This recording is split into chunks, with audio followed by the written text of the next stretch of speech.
Sementara itu pemirsa, wacana akan dilibatkannya kantin sekolah dalam program makan bergizi gratis didukung oleh DPRD Sumatera Selatan. Melalui Ketua Komisi 5 Alwis Gani diungkapkan, jika wacana tersebut cukup baik sehingga makanan yang diberikan bisa lebih cepat. Penilaian aku sebenarnya berapa boleh di sekolah masing-masing. Nanti kita tindak lanjut. Ketua Komisi 5 DPRD Sumatera Selatan Alwis Gani mengatakan, jika wacana kantin sekolah dilibatkan dalam program makan bergizi gratis atau MBG cukup baik. Hal ini karena pelayanan yang akan diberikan kepada siswa di sekolah bisa lebih cepat.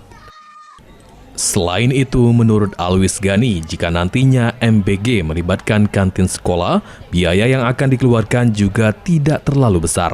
Tidak seperti membuat dapur MBG pada saat ini.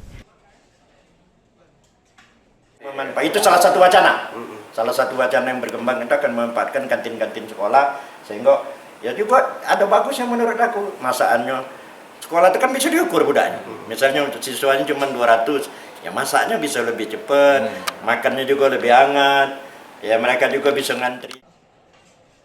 Diketahui saat ini Badan Gizi Nasional akan terus melakukan evaluasi terkait pelaksanaan MBG yang menjadi program andalan dari Presiden Prabowo Subianto.